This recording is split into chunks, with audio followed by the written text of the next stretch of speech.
Peace, love, and Reiki. Welcome to Global Reiki Webinars. This is Rachel Goldberg and Phyllis Furumoto.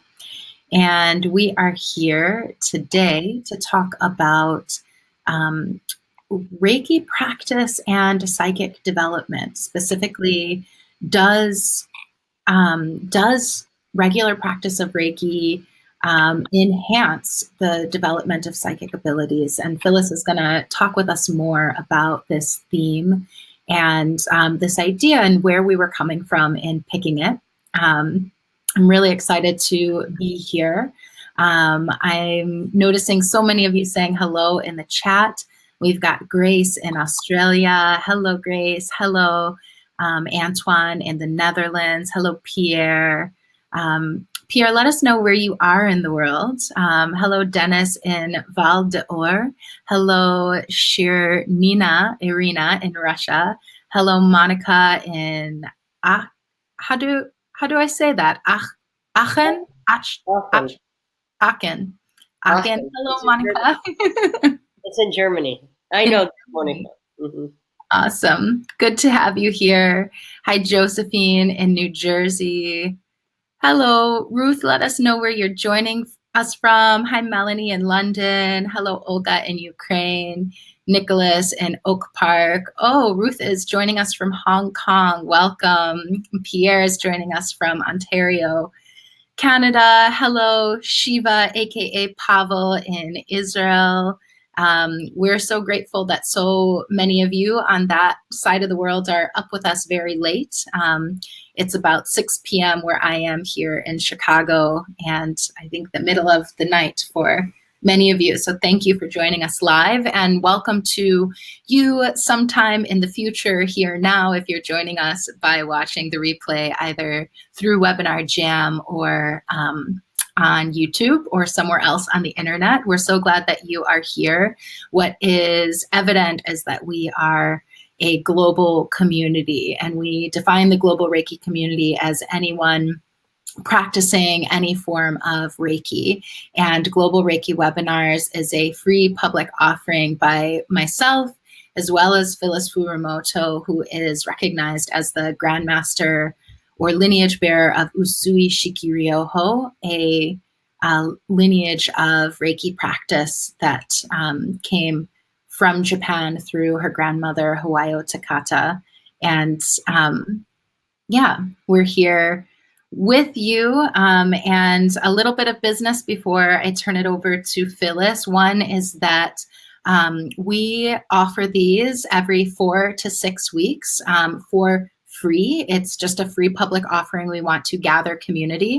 There is a place for you to join the community and the ongoing conversation on Facebook through our private Facebook group, which is just called Global Reiki Webinars. So if you are not yet a member of that group, go in your search line on top of the page in Facebook and type in Global Reiki Webinars, and you'll find a short questionnaire just about how you found out about us and a little bit of rules for the group. And then you'll get approved to join. And we can't wait to hear what you think about this conversation or any other webinars that you found online or questions about your Reiki experience in general. That's a great place to find community and connect. The other thing is that we do accept monetary donations and gifts through PayPal. Our PayPal address is just reikiwebinars@gmail.com.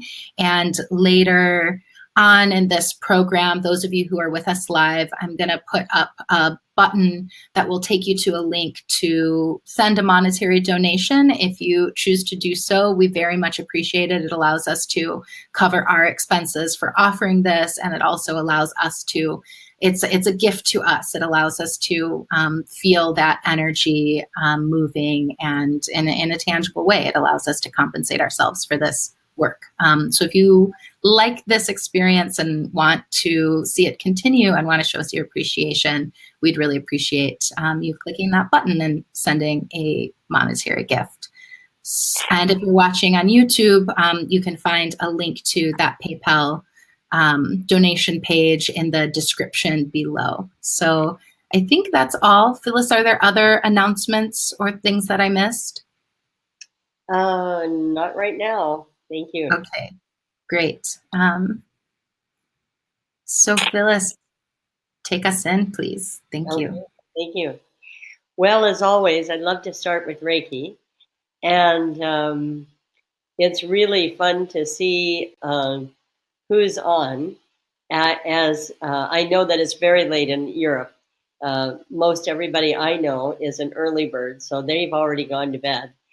But I'm really excited to see all the night owls, um, and also some people from Australia and, of course, from Hong Kong, because that's why we set this hour. Every once in a while, it's very important to me to recognize um, the other part of the world, and to somehow uh, be sure that we don't forget you just because we happen to live here in the United States. So welcome all of you from Australia, especially, and Hong Kong, and um, who knows where else. Um, because you're just getting up now, as I know.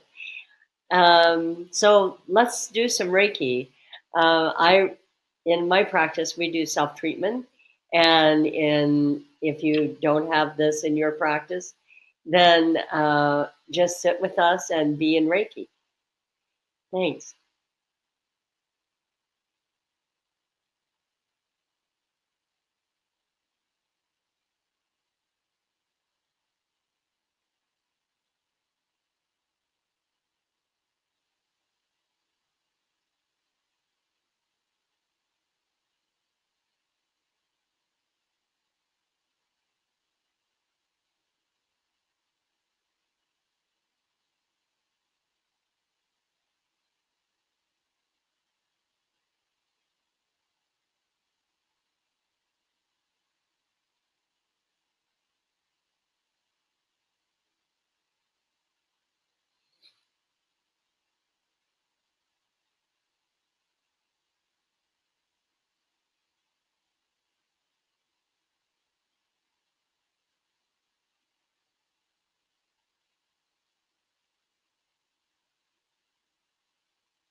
Thank you. Okay. Um,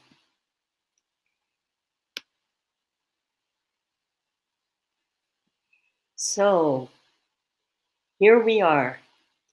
And the question today is, does Reiki practice encourage psychic development? And I didn't realize this might be a controversial question.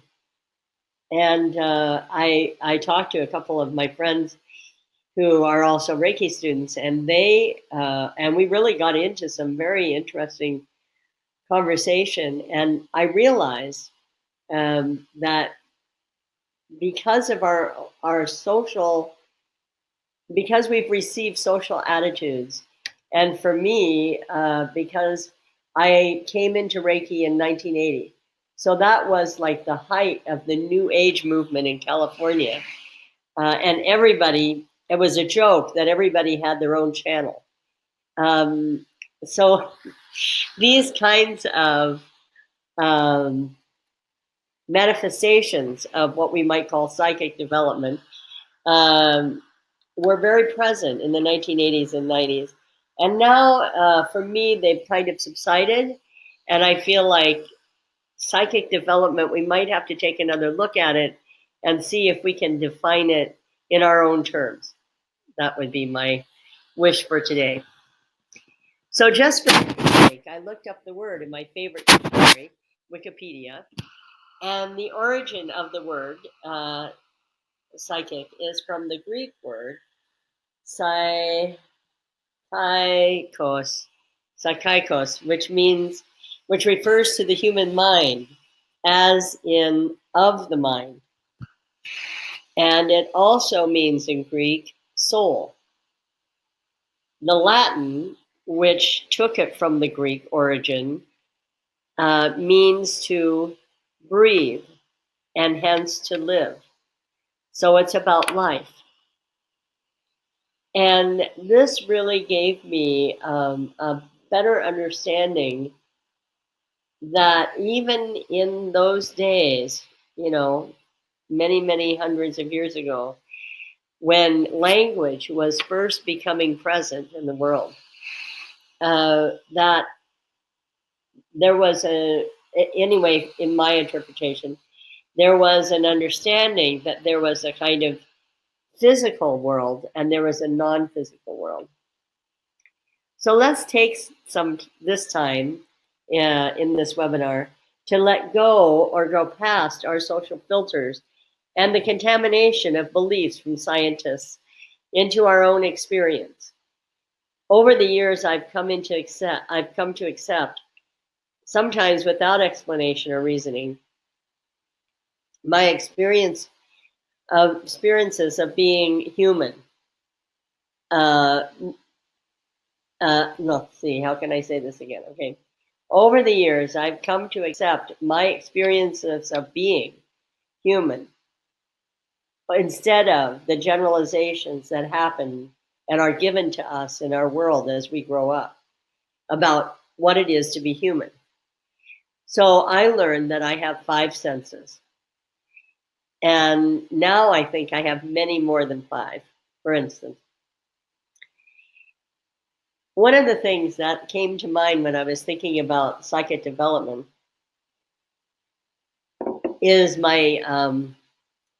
the stories that Hawayo Takata Sensei would tell her students, and the very interesting things that would happen around her. She would often speak about metal jewelry turning into gold while she wore it. And these were very famous stories in her classes.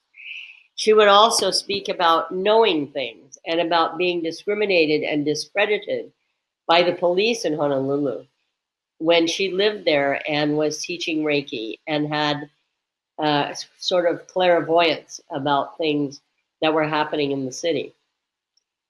And I have to share, or I want to share, one of my favorite stories, which helped me believe her other stories and actually helped me accept my own experiences.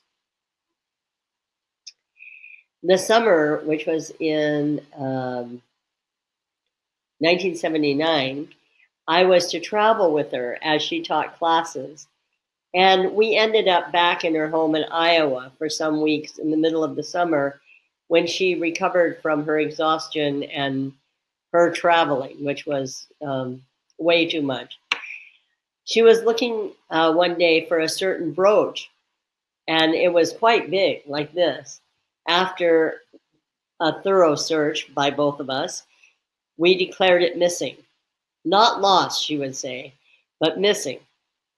A few days later, I walked into her bedroom, which had this large, round, white, fake fur rug on the floor, and her floor was wooden, so it became very cold in the night. And there, in the middle of the rug, this white rug, was this brooch.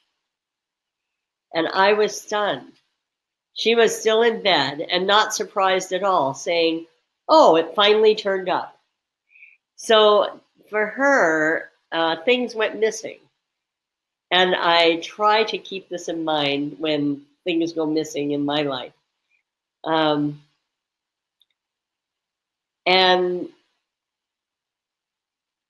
even in my own home a few years ago, a dear friend of ours, we were doing Reiki treatments and she took off her rings, not because she had to, but she just decided that day that she wanted to take off her rings. So she did, and she put it on the table here in the dining room. And a few hours later, she came back, and one of her rings was gone. So we really all freaked out and looked under the table, looked everywhere around, looked in her bathroom. She looked all through her luggage and everything. And luckily, she was staying with us for 3 or 4 days. And a couple of days later, she went into the guest bathroom, and there, sitting on the sink, was her ring. I mean, that's so strange. And the question is this a part of our development as a human being to understand that we are in touch with a non-physical space that has so much more to offer us. And these are only phenomena in that space. And if we can go deeper into what this space actually has for us as a gift, then it's important for us for me, to become familiar with it and also be able to trust it. So when I think about this physical world and the other more elusively being the non-physical world, I was wondering if you would join me in just taking a moment, closing your eyes,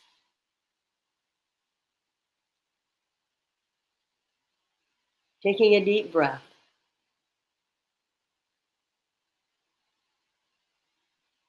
and settle into our physical body.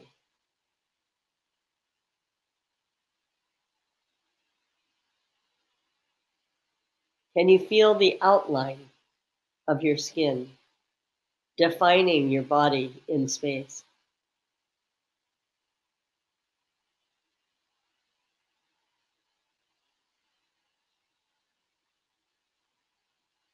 Can you feel your bum where you're sitting on a chair?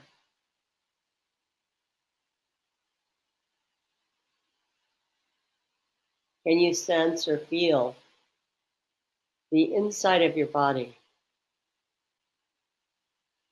miraculously filled with all these organs and blood vessels and veins and liquids, solids, well, sort of solids, bones?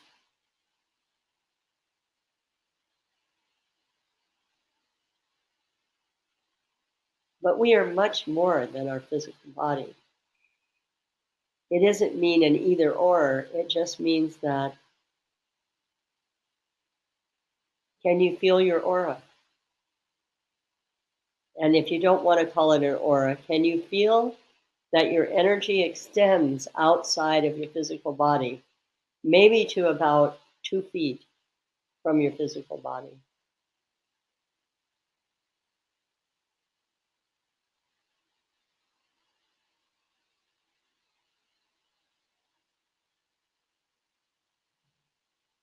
And we can sense this. Like sometimes when you're standing, you can sense somebody watching you. It's kind of a spooky feeling sometimes, but that's a sense. That's a feeling. Or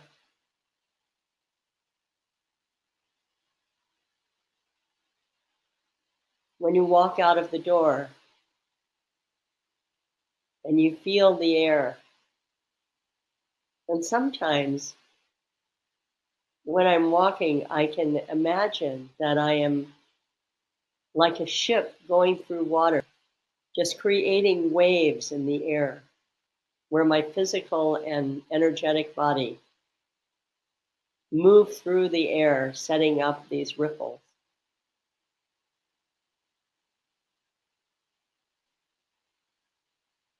Or when somebody comes and talks to you, and they stand too close, and your first reaction is to take 2 steps back. That's because they were standing in your non-physical body. Martial artists, people who are trained in the martial arts, are trained to respect not only the physical body, but the non-physical body as well.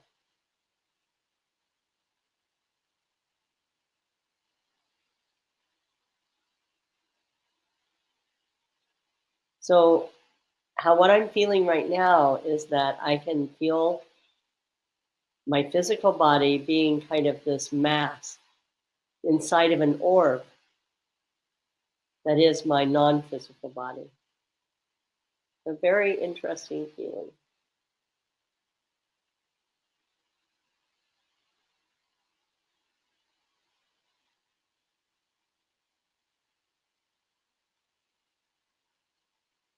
You may or may not be feeling this, or you may be feeling something different. But I'm just hoping that you have this experience of physical, non-physical. Okay, let's bring ourselves back to, well, we can't go back to where we were, but let's bring ourselves back together. I'll open my eyes. So I'm with you again, and not just being with myself. And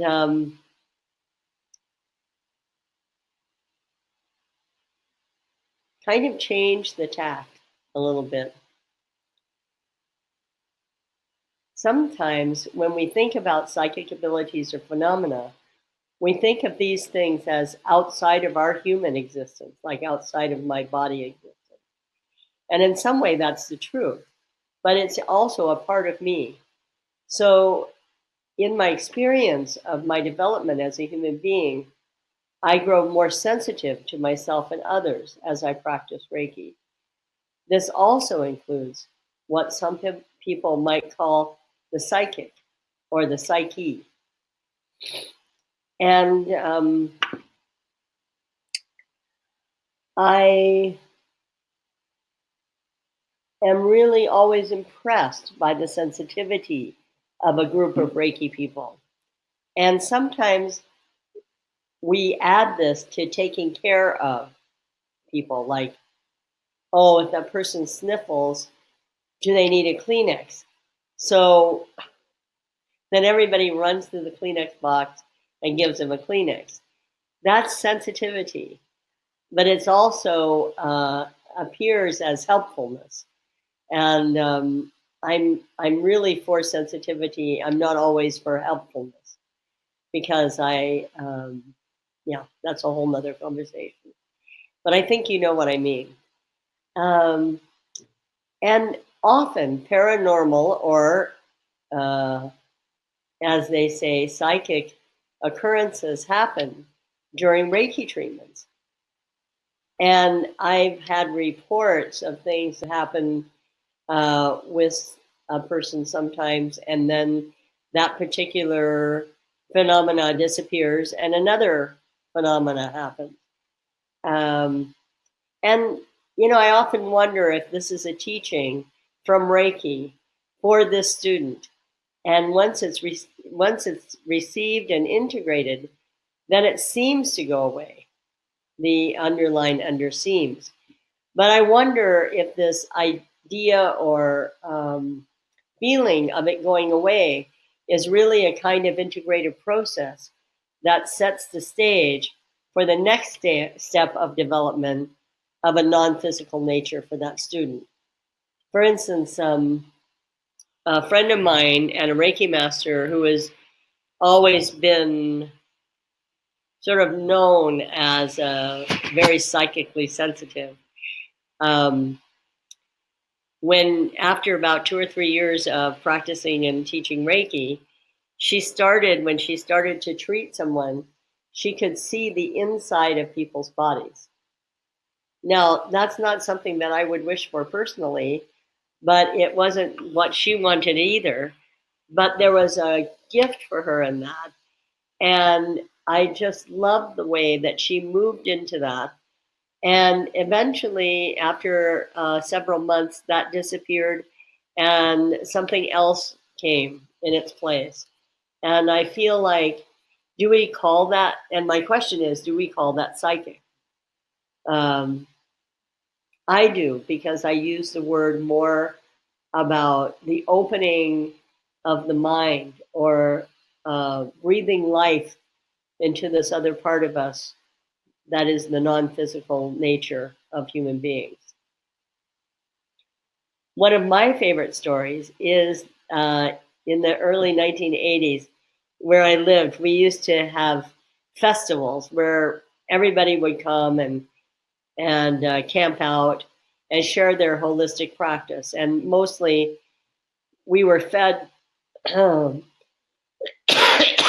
excuse me, we would be fed macrobiotic food. It was really horrible. Very terrible brown rice and other weird things. But anyway, nevertheless, I would end up treating people for hours every day, like 6 or 8, 10 hours a day, and for 3 to 5 days. And after the first day, I usually started to experience some phenomena that wasn't physical. You know, I had ordinary hand sensations that became so sensitive that I was able to sense tumors or growths inside of a body.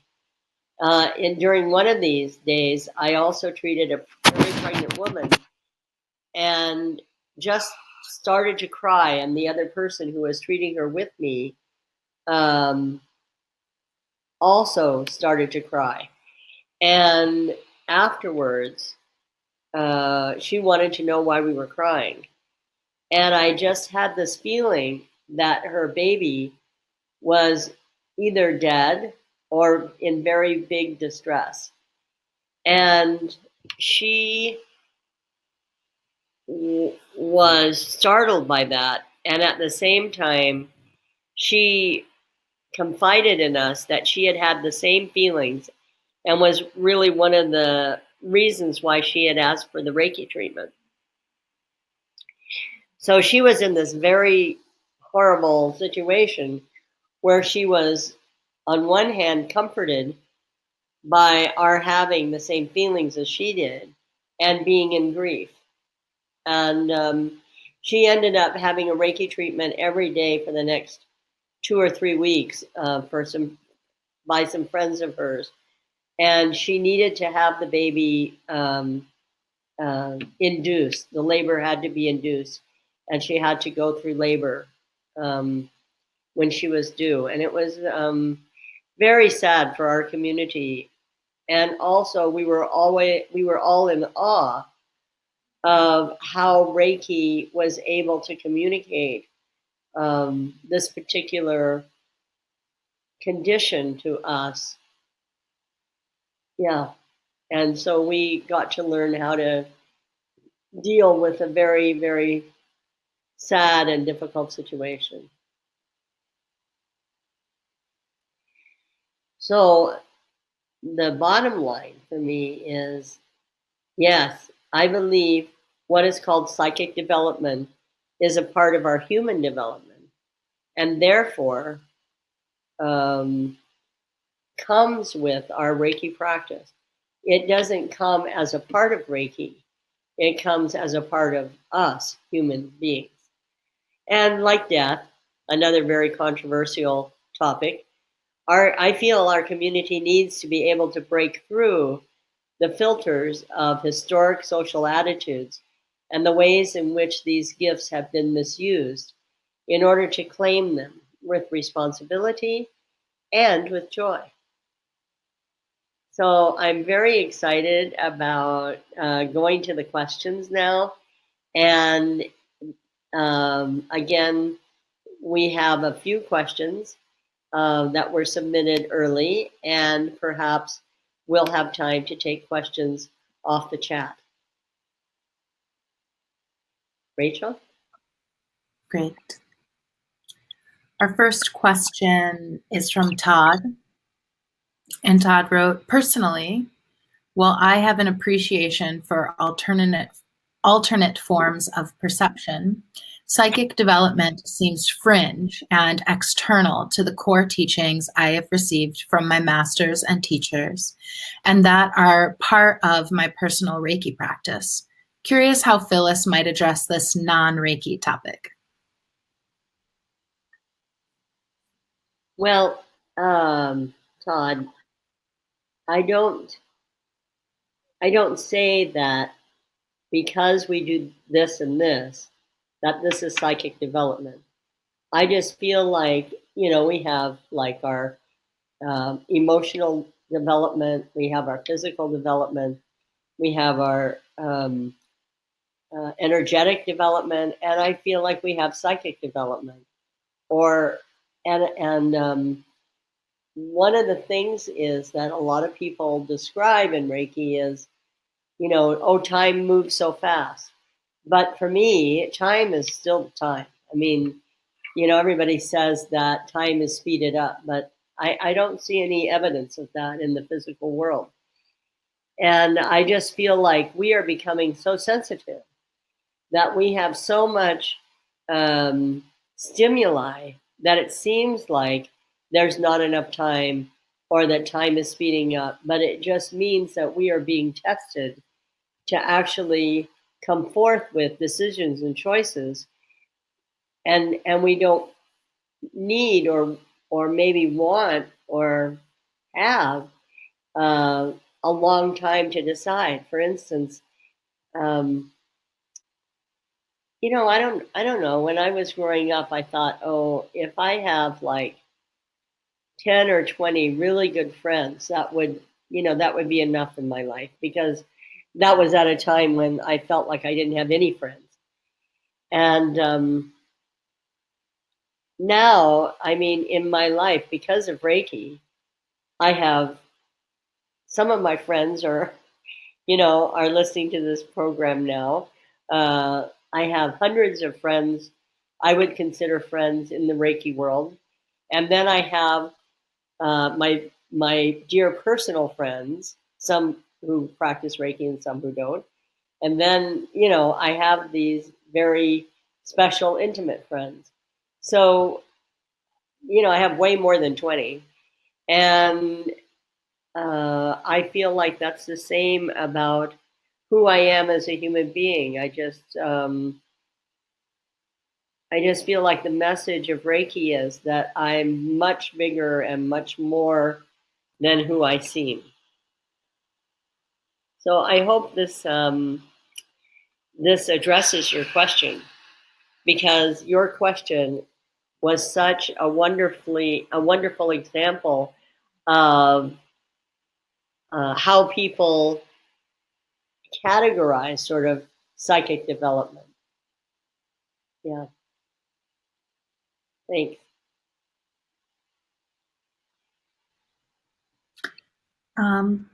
Phyllis, is it all right if I share some thoughts and also some background on that topic? Sure.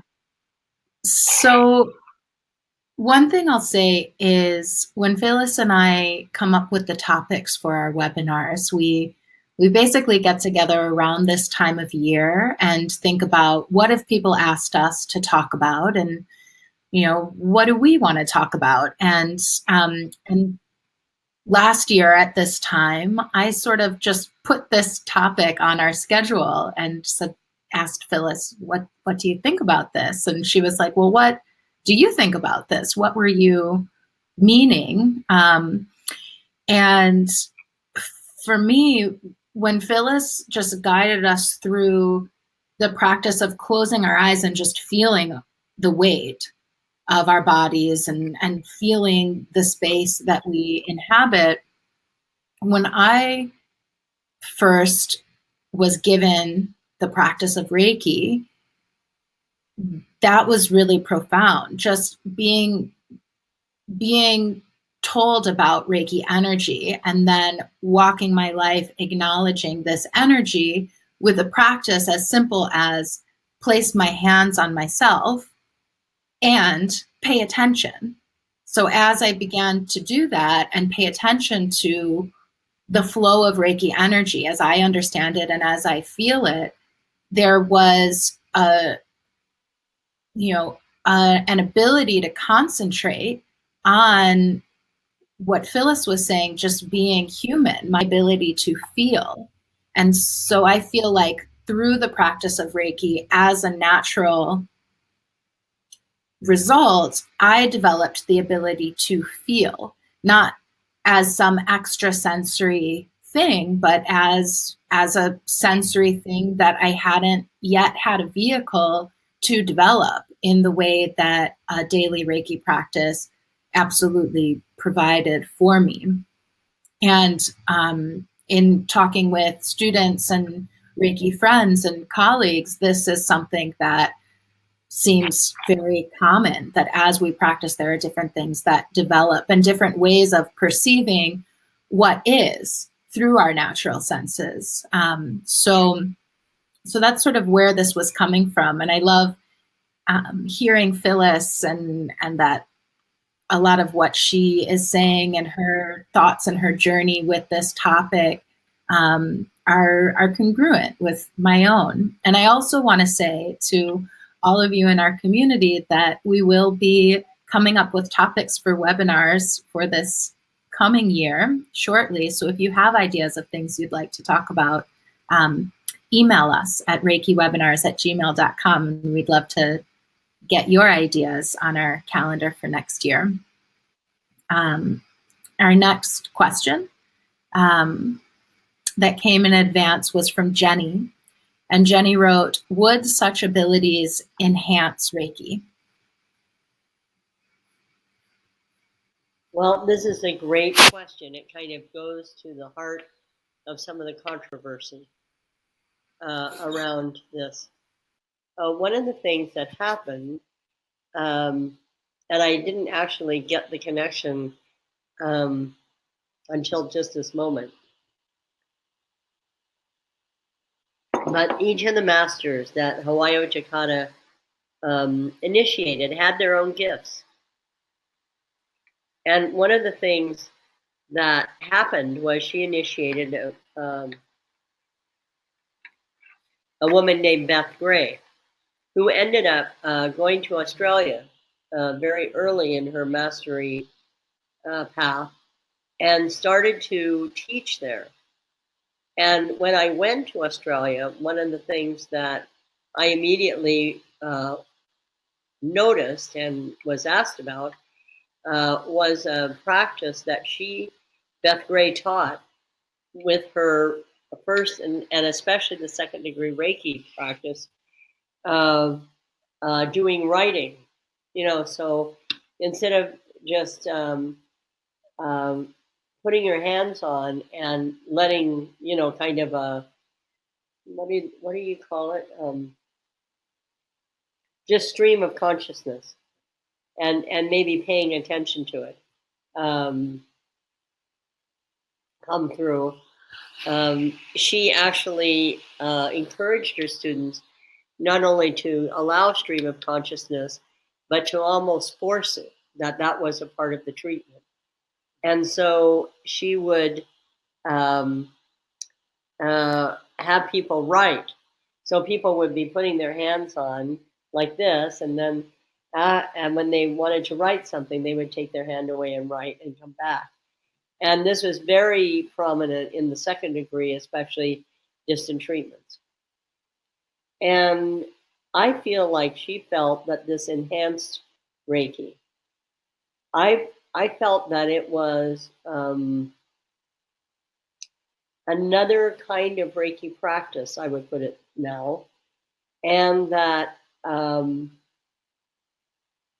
I would have been more open to her having it as a kind of way to use second degree Reiki and not have it be taught in the first degree class or in the second degree class, but maybe a developmental class after people were able to experience Reiki itself, and then be able to separate that so that the people who weren't really drawn to this kind of what we might call psychic piece added to Reiki practice wouldn't be attracted to this.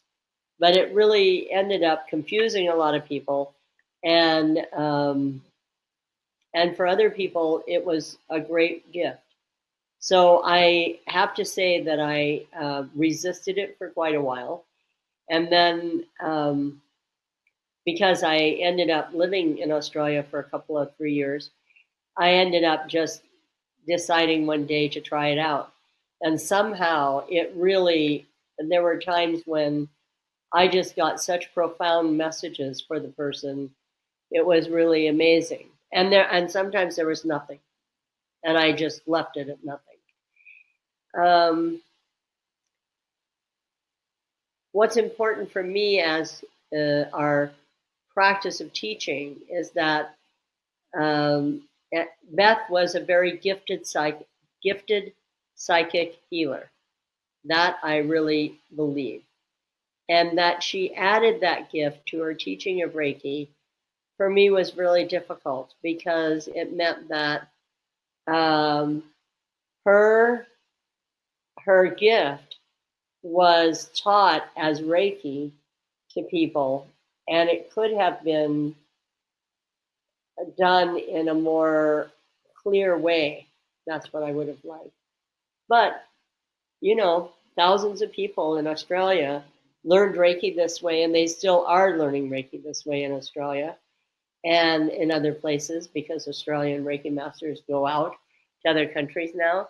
And it's really interesting how one woman's gift can really influence a huge part of our community. So I think that, to be truthful about answering your question, is, does it enhance Reiki? Well, I don't, because Reiki for me is such an omnipotent kind of experience, that I feel like the psychic part, what she wanted to develop in people on a conscious level, would have happened anyway. And it didn't enhance Reiki as much as change the system of practice so that it was not possible to separate the two. And that for me was kind of sad. So I don't know if that's clear, but that's how I wanted to put it. Thank you, Jen.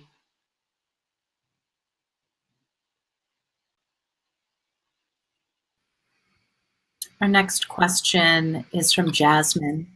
And Jasmine wrote, "Do you ever have cynical days? I struggle sometimes with this and wondered if it's something you've encountered and overcome, or is still ongoing, perhaps."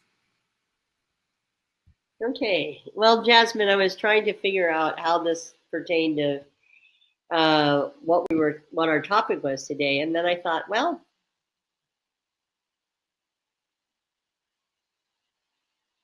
maybe if I had a kind of sense of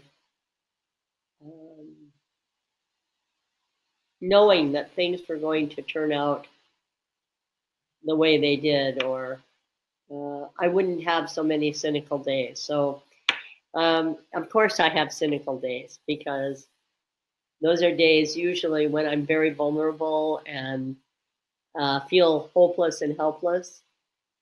And then, people say, oh, why don't you have a Reiki treatment? And, sometimes I really want to hang on to that space. I don't necessarily want to get rid of it, because in that space, I really think about the possibilities that I have, the options that I have. And I realize eventually that it's just me.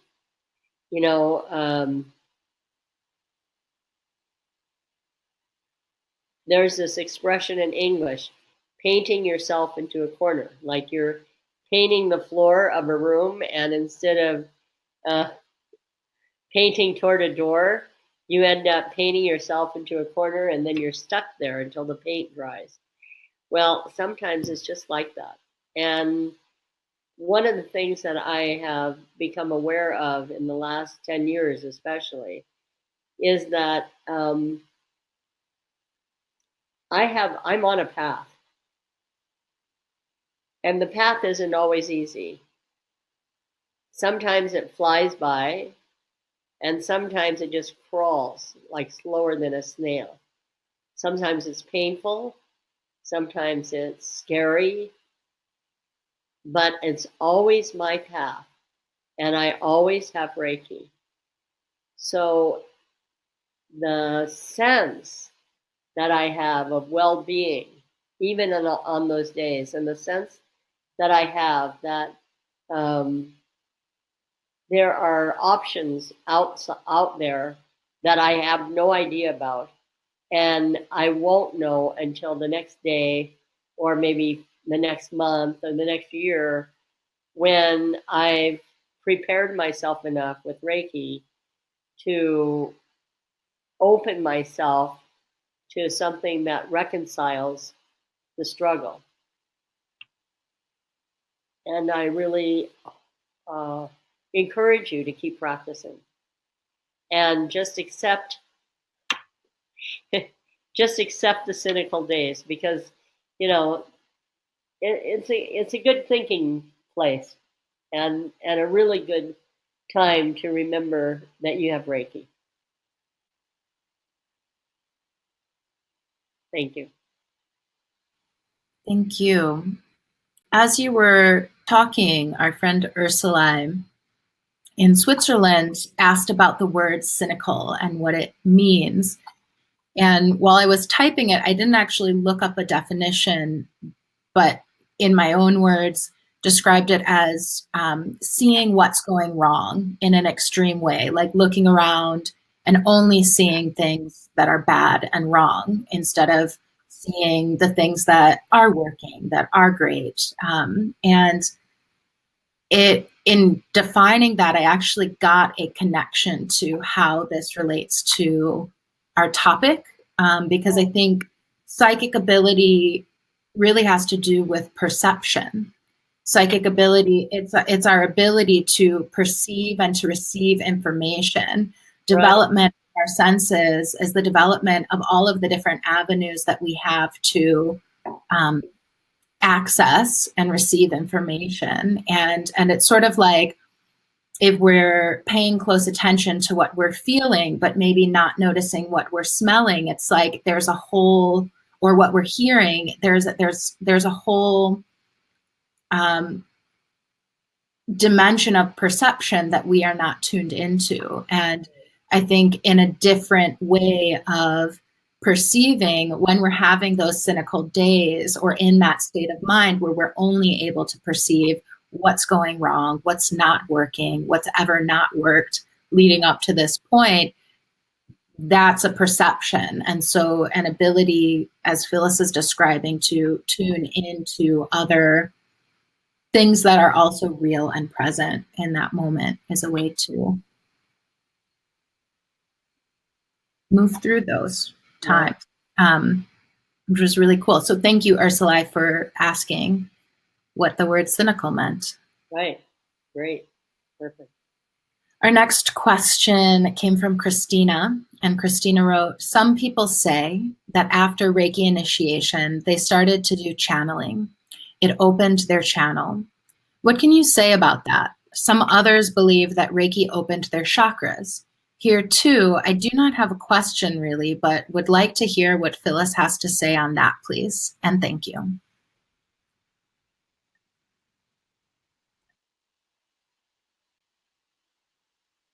Well, as I said, in the 1980s, it was a big thing to have to be a channel. And I heard a lecture from Ram Dass during this time, and he said, just because people don't have a physical body doesn't mean they're wise. And I thought, oh, that's a really good perspective. because somehow in that era, if you were a channel, then and the person didn't have a physical body, they somehow had access to some wisdom that was out there, in the space, beyond our physicalness. So, and this was in the days when there was this, well, maybe the magazine is still being published, but there was this wonderful magazine called the Utne Reader, Utne. And it was actually a combination of really cool articles that they wanted their readers to read again in the context of other articles that had the same focus. And they had, like on the side of some of their pages, they had these ads. And during this time, there was always this ad for a Walkman. And it was during the time when the Sony Walkmans had just come out, and everybody was buying them and putting in their music, and that was the beginning of people walking around with earphones in their ears. But this was a Walkman that had different channels. So you could, it was a joke. I mean, as an ad, it was a joke ad. But the Walkman had these kind of radio stations, but channel stations where you could tune into. They would have a name, and then they would say the channel of the stars or something like that, and it was really funny. I do believe that when we initiate people in Reiki, that we open them to Reiki, the energy, and it may feel like that there's some other wisdom outside of ourselves that is somehow coming through us.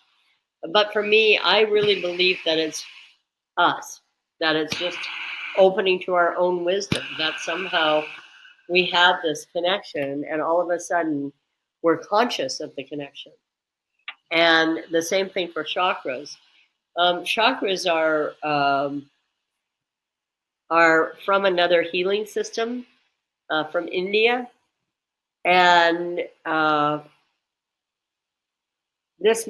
don't want this to offend anybody who's into Ayurvedic medicine or something, but the chakras for me are like us talking about hand positions. In our bodies, we have energy vortex or energy centers, and they call them chakras. We don't call them anything. We just do our hand position. And, what's so is that our chakras are always moving. They are in our bodies. They don't just suddenly appear because we have Reiki. And they don't suddenly open because we have Reiki. What happens is we might be aware of them. And for some people, when after they've had a Reiki initiation, they feel that they can actually feel their chakras. And their chakras are like ever moving, ever mobile kind of energy centers. So they open and they close, and they open and they close. So, opening their chakras is not a big deal because it happens all the time. But what the initiations did, and perhaps what the ongoing treatments, Reiki treatments, have done, is that they have a sense of their chakras, and they have now a consciousness about their chakras. So I hope that helps, Christina.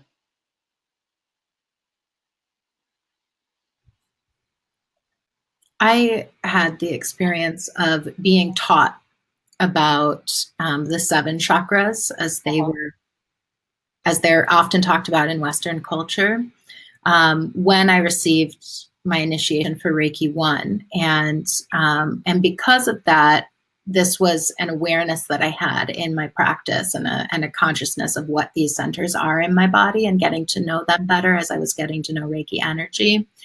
And in response to Christina's question, I imagine that part of why this is now common, that many Reiki teachers include chakras, maybe because their teacher included it when they were taught Reiki 1, but that someone found it helpful for understanding what was perceived. And, you know, for me, it was valuable later on in my journey as a Reiki practitioner to recognize that this actually comes from a different system and that Reiki is much simpler and doesn't need to be complicated. And there's also something I was thinking about with an earlier question where someone was asking about, do certain psychic abilities enhance Reiki? And I remember a time when Phyllis was talking about, you know, early classes that you taught, Phyllis, and that there were times when you might do things like having students pull a card to have an intention or something like that that's not actually part of the practice of Reiki. And it stood out to me a lot because what you said was, I did that because, of course, I was insecure.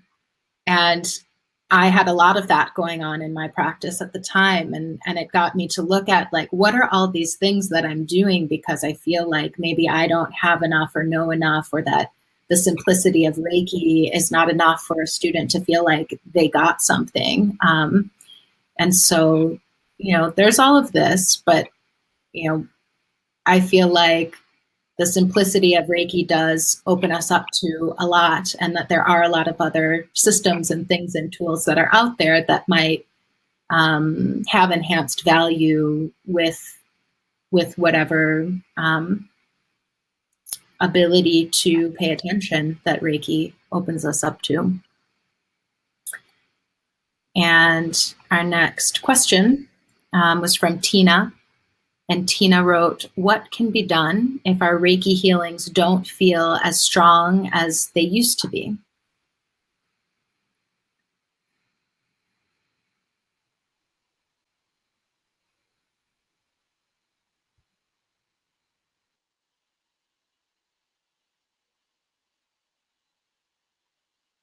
Well, the question doesn't seem tricky, but it really is for me because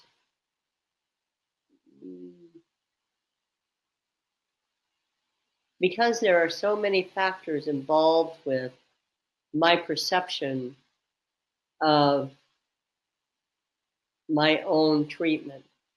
So I don't use, so for instance,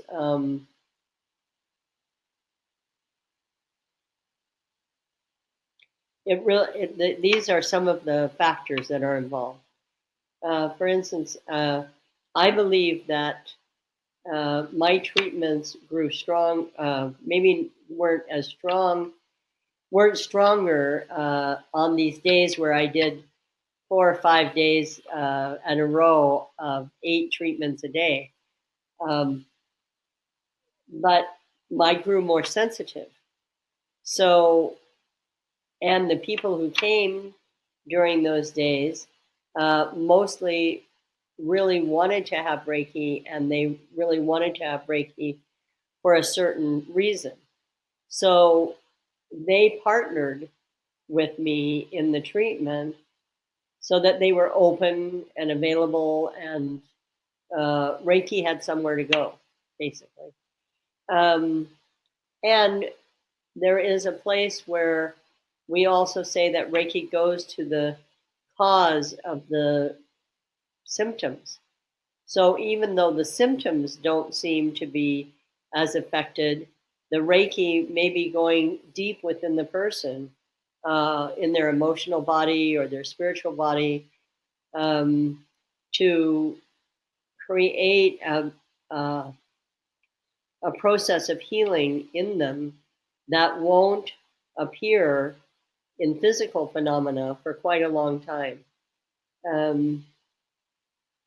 So, and there are other factors that I don't feel like I need to really list all of them, but the part where you say they don't feel as strong as they used to be, is simply a total relative universe statement and has nothing to do with what your job is, so to speak, or what you offer in giving somebody a treatment. Um, I'm a little bit hesitant to use this word, but I have to. So, we sit and we treat somebody, and we are like channeling Reiki in the sense of Reiki comes through us, uses our body, and goes into the other person. And the treatment, and that treatment gives that person the energetic to be able to start moving and healing their own body. It's not us that does it, it's the Reiki. So there's so many factors involved in that, and it's not about me. So even though and the third thing is that quite often I give somebody a treatment and they say, "Oh, that was such a great treatment. I've never had a treatment that strong." And I was sitting there going, "Oh, I hope this is doing something because I don't feel a thing."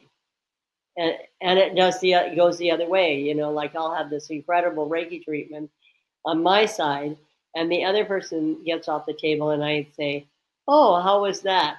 Hoping to get confirmation of all the stuff that I felt. And they said, "Oh, I didn't really feel anything." And you're going, "What?" So uh, I hope my response has met your need.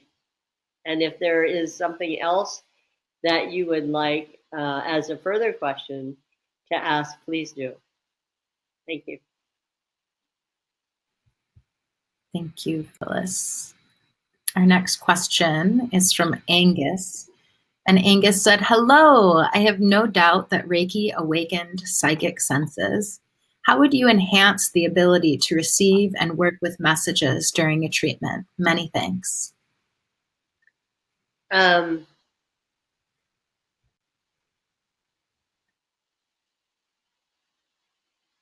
my only answer to the question is to just do it. Because I think that, like everything, the more you practice, you'll make mistakes, you'll not be clear sometimes, and so on, and that's fine. And you'll be more able to be okay with the times that nothing comes through. Because, sometimes there's just nothing that needs to be received. So, just like with Reiki, the more you practice the treatment, the more sensitive you become. Thanks. Thank you. Our next question came from Joe, and Joe wrote, "Dear Phyllis and Rachel, thank you for doing this free webinar. I've been actively practicing Usui Reiki for a few years and have had experiences of seeing the symbols in full, vibrant, blue, purple energy and other similar things happen. One time, one of the Reiki symbols traveled up a student's arms during an initiation, for example. But then I don't see anything again for many months. I guess the more practice I do, the more those experiences will happen. Wondered what your thoughts and comments are about this. Many thanks." Mm-hmm. So I do believe that as we develop on a psychic level, we are given phenomena, I call it, like this vibrant blue, purple energy, and so on, that are to teach us something. I can't tell you what, but it's something for you as a student. It's not something for everyone. And that there is, again, an interaction between you as a student and the person that, for instance, you're treating or initiating. So just be open to the experiences and look back after 10 years or so and see if there isn't a pattern. And that's why if you can do this, journaling these kinds of phenomena is really good, because you can look back and see if there's a pattern that's occurring. Thanks. Thank you. Our next question is from Olga. And Olga said, my English is not very rich, so I ask a short question. Do I need to contact a psychologist in difficult situations if you practice Reiki? What can a psychologist do for you? Can a master Reiki recommend contacting a psychologist? Uh-huh. So I thought this was an interesting question because, I mean, sometimes people think that we're really crazy with some of the experiences that we've had. But most people don't really know what crazy is. However, having said that, there are many times where our non-physical body creates phenomena that has their root in a psychological stress point, I will call it. So, for instance, this is very common with young adolescent girls from the ages of 12 to 16. And that is that they can, if they are in so much psychological distress, that they can actually create some energetic, explosive moments that are very scary sometimes for people who find psychic phenomena scary. And it's very common, as I have read in different places and in my own experiences of Reiki people coming and talking to me. So at that point, I would advise, regular Reiki treatments and go to a psychologist. These days, I will say something about psychology. These days, there are many different levels and many different practices of emotional counseling, we might call it. So a psychologist, in some way, sometimes in that particular specialty, is not necessarily the most appropriate. There are people who have trained as therapists.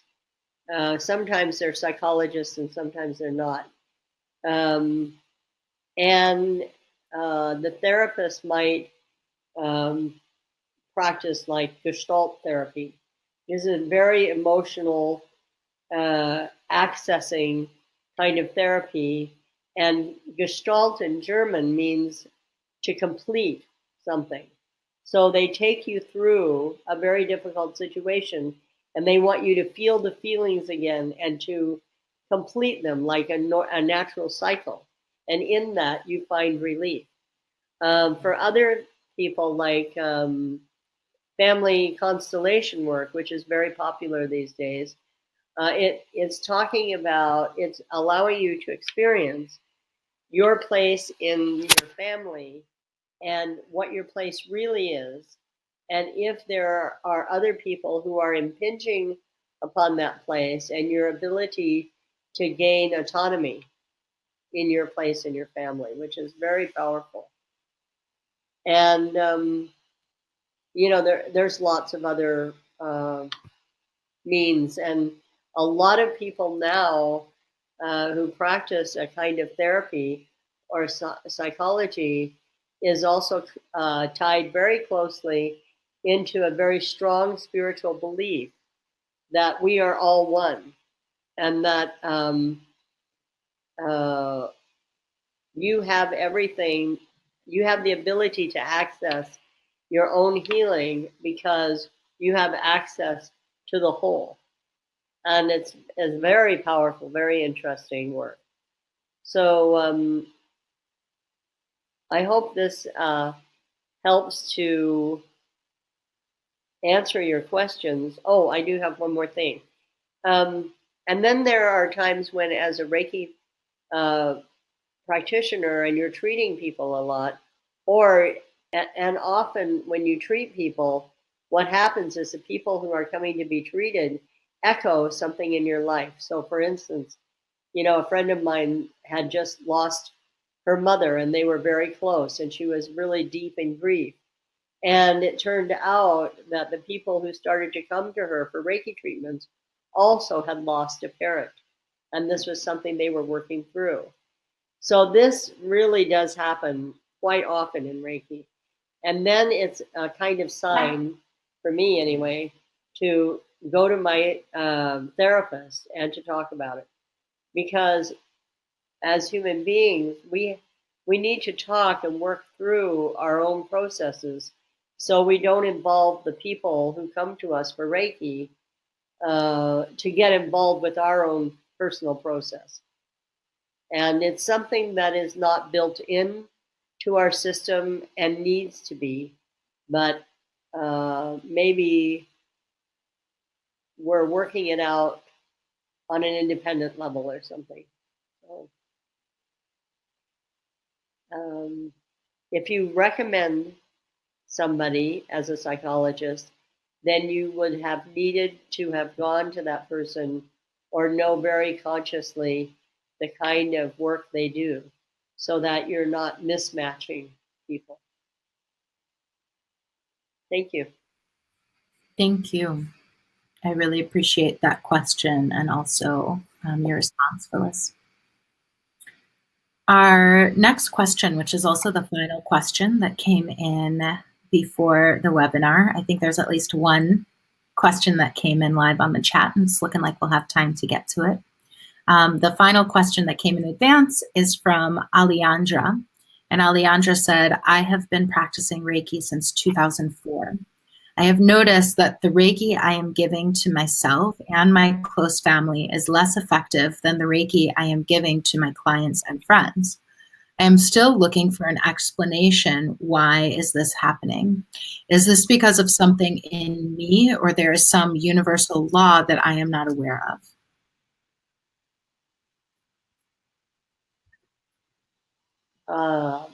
This is very similar to a question before, and about the effectiveness of Reiki.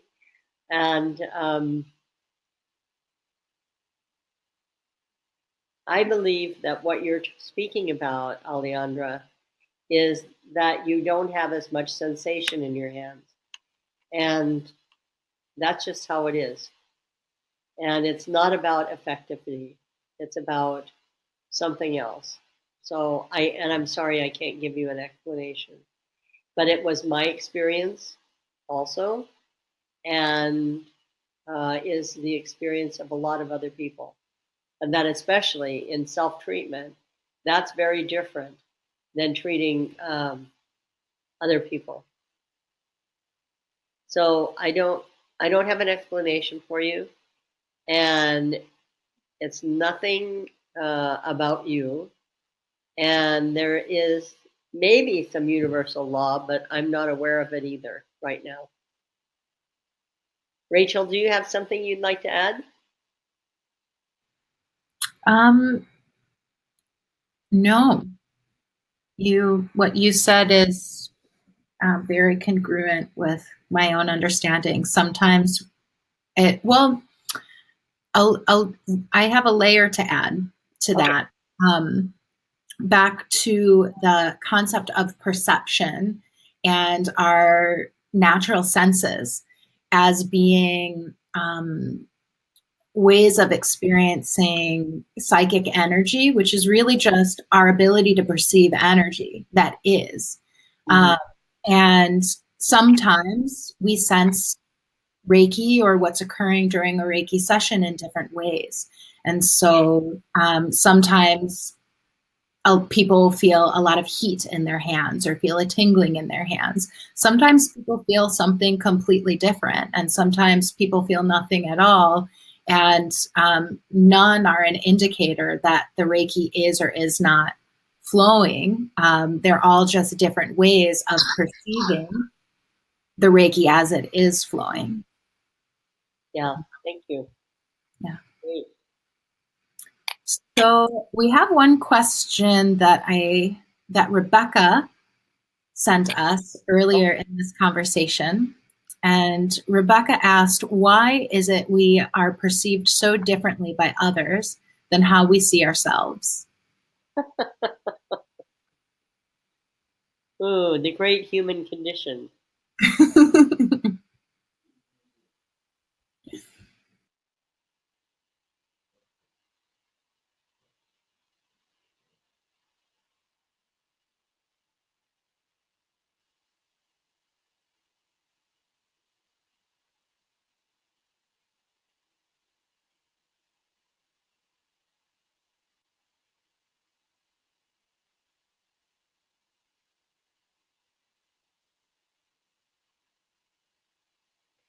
One of the things that I talk a bit about um, these days are things I call filters.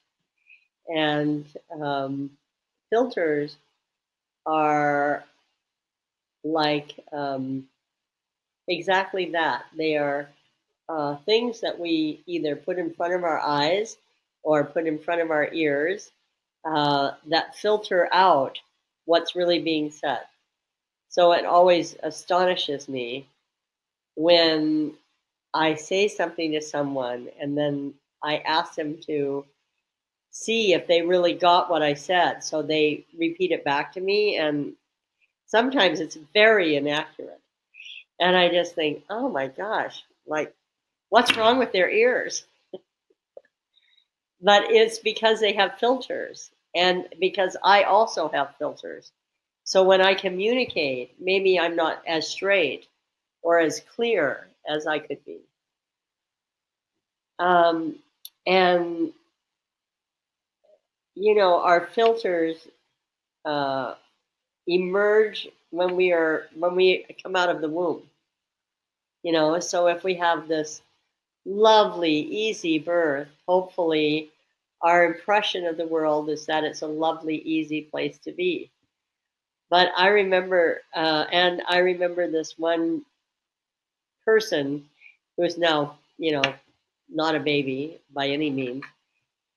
But when he came out of the womb, he would be content, so to speak, but then he would just start wailing, like in grief.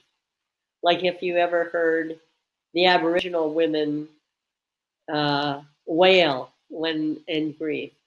And there was no comforting him. I mean, it was just impossible. So at that moment in my life, I was learning how to uh, release emotions by singing, not words, but by intonations and so on. So I would just join him because what I felt inside of me, where it touched me, was that he was longing for this place he had just come from, the oneness, and he couldn't find it anymore, and he was in grief. And I could join him in that myself. So I don't know if it did any good for him, but it did for me. And he's kind of grown up with that kind of an attitude toward the world. So the input that he receives from people has this filter of kind of seeking something he's probably, I don't know if he's found it, but he might, in moments. He doesn't do Reiki, but I just think about him often and wonder how his life is. And then, I can just think about myself. Like, I have a cleft palate, which means that the upper part of my mouth was open when I was born. And I luckily didn't have it extend out to my lips. So sometime when I was an infant, I couldn't eat the way that other people did. I don't know how I was fed, and I don't know when the top of my mouth was sewn together, right? But it had to have been painful. I mean, I can't even think about it without freaking out inside. And this has colored my world, totally. So I've been working on this consciously for the last 5 years about food and knowing that I am not going to starve to death. That's clearly it. But the unfortunate part about when I was an infant, I got really scared that I wasn't going to ever get enough food, and that was just how it was. And that I am totally freaked out about physical pain.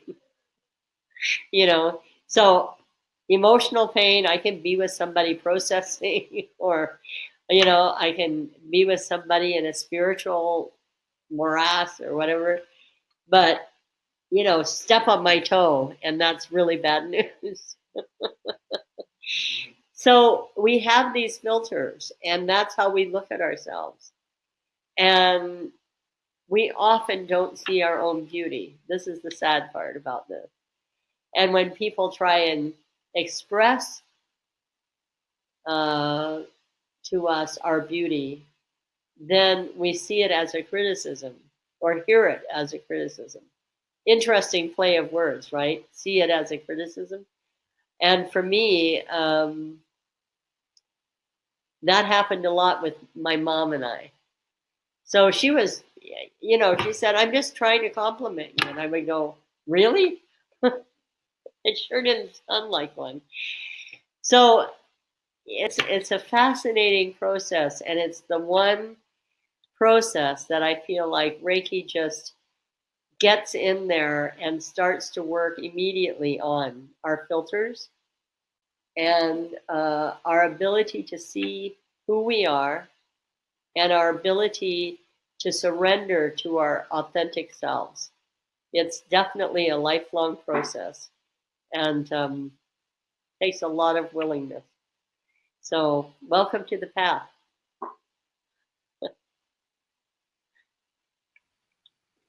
Thank you for sharing those personal stories and your thoughts, Phyllis. When you were talking about your own experience and how it informs your perspective of yourself, I was also thinking about how each of us, we have filters, and another way of thinking about this is like we walk through our own lives and have an entire universe within our own being. And when we're perceiving, we're bringing information in that impacts what's already here, and each person's perception is then brought in and interacted with the universe that is within them. And so, because like even I believe in this concept called oneness, where everything is connected, but it's sort of like in this oneness, there's like, as we're connected, we're different points, and like no one has the same vantage point within infinity. We're all different points with different vantage points, and so the perspective is inherently different. Yeah. It looks like we have about less than 10 minutes left. Do we want to take one more question from the chat? If there is one, sure. There is. It's from Ursula.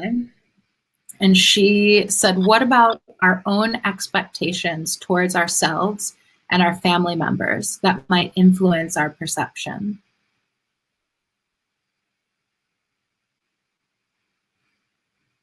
Well, what we hear and what we see from our family members certainly builds a lot of filters or a lot of different perceptions, for sure.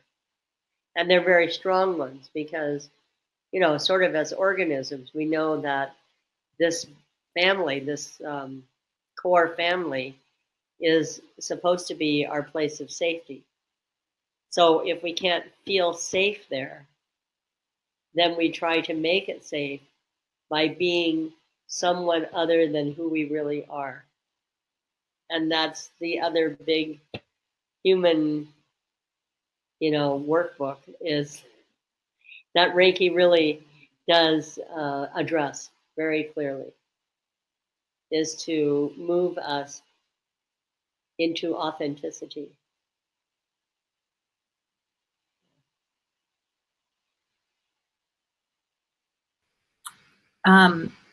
And another question that is connected is, earlier in this conversation, Phyllis, you referenced something called constellation work, and Rebecca asked, what is constellation work? I think you were referring to a specific form of counseling. It's a mode of practicing counseling for people.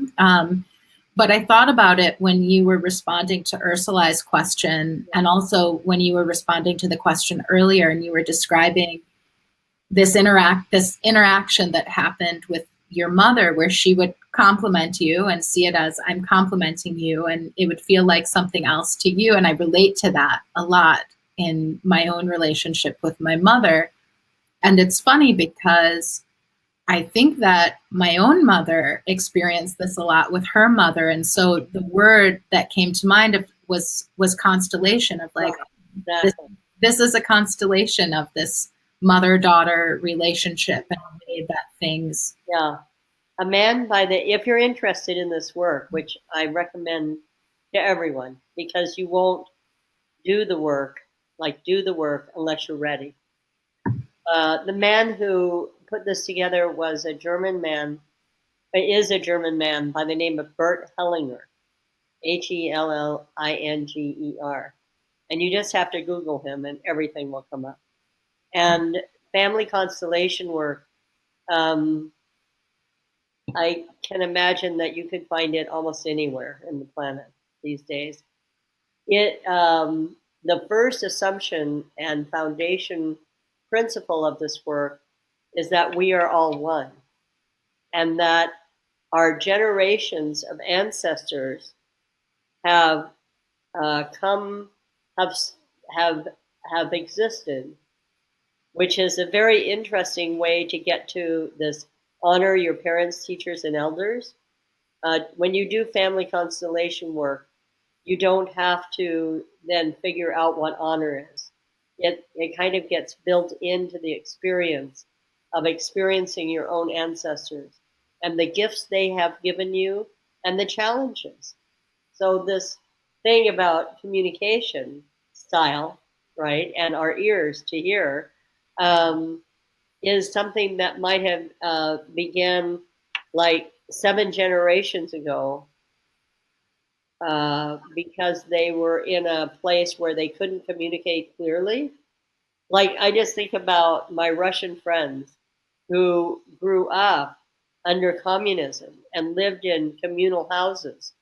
So their emotional descriptions of who they are very strange, because they weren't taught how to be clear about their emotions, because they had to suppress them so much, because they lived in community and emotions weren't safe there. And they had to live in very close quarters. So everything was about, making nice, so to speak.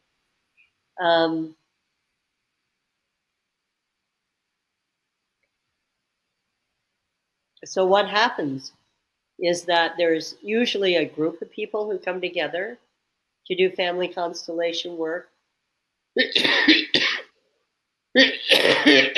And if you decide that you're ready to work, you go out in the middle of the circle and you describe a situation with your family.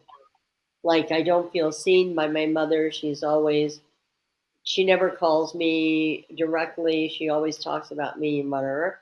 And then you'll choose maybe your mother out of the group of people, somebody to stand for your mother, somebody to stand for your father, somebody to stand for a sister and a brother, depending on, how many you have in your family.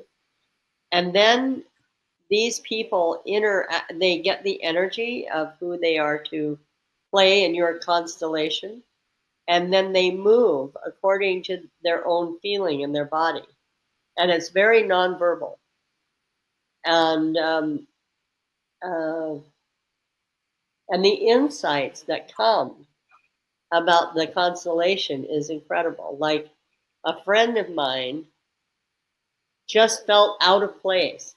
That's how she could describe it, in her family. And when she did her constellation, it turned out that there were two people she didn't place, but had energy for. She could feel kind of these holes in her constellation. So she put people into those holes. And she found out later on that her mother had had two miscarriages and never talked to her about it. So she wasn't actually the second child. She was the fourth child. Mm. And it made such a huge difference. Mhm. So I just mention this because it's a really powerful process, and also, again, supports authenticity. Yeah. I'm going to look that up and see who's doing this near me. Yeah. It looks like we have, I want to acknowledge those of you who are active on the chat. Lee, I'm going to get your question to Phyllis, and we can respond to it. She can respond to it in the Facebook group, Global Reiki Webinars on Facebook. So head over there to look for that response. And otherwise, we're going to close. We have a lovely way of closing with just Reiki, either self-treatment as we began our time together, or if sending distance Reiki is part of your practice, I invite you to send Reiki to our collective highest purpose for a few moments before we go.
Until next time, peace.